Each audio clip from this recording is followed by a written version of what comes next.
Every team in Major League Baseball will have its pitchers and catchers report by Wednesday, and yes, Bryce Harper and Manny Machado are still free agents.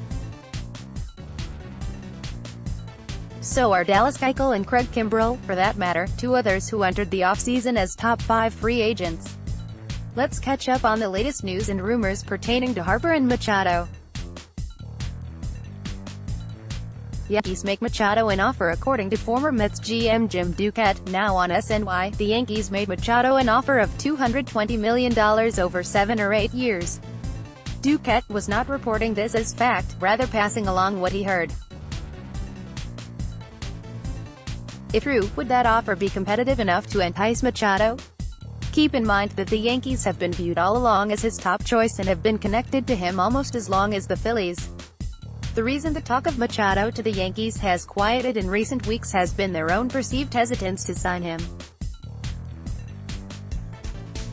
Earlier in the offseason, the Yankees signed Troy Tulowitzki to a low-risk deal and added second baseman DJ LeMahieu, who could also cede time at first base and third base. Between second, third and shortstop, the Yankees have LeMahieu, Gleyber Torres, Tulowitzki and Rookie of the Year runner-up Miguel Andujar, with Didi Gregorius expected to return from injury sometime around the All-Star break. If the Yankees did make Machado an offer of $220 million over 7 years, it would be the highest annual average salary ever for a position player at just over $31.4 million per year. The current record belongs to Miguel Cabrera at $31 million. That would indeed be a competitive offer, even if it's not the $300 million most expected when free agency opened. Mutual interest between Harper and Giants. The Giants aren't quite as dangerous a foe to the Phillies for Harper as the Yankees are for Machado, but they're still worth worrying about. San Francisco was viewed toward the end of last season as one of the most likely landing spots for Harper because of his and his wife's interest in the Bay Area, its proximity to his hometown of Las Vegas in the regular season and in spring training, Arizona rather than Florida. The Giants are coming off a pitiful 73-89 season. They opened with a $201 million payroll. They already have about $170 million committed to players in 2019, but that number drops by about $40 million in 2020, so you have to consider more than just this year's finances.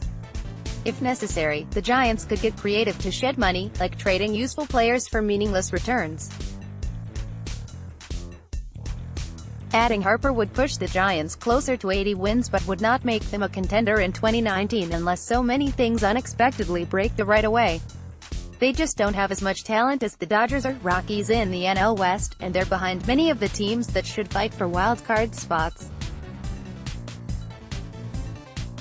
The Giants met with Harper last week, and like the Phillies earlier in the offseason, were pleased with how it went. There's obviously mutual interest on both sides, so we thought it made sense to get together, Giants GM Farhan Zaidi told NBC Sports Bay Area. We had a good conversation over a few hours.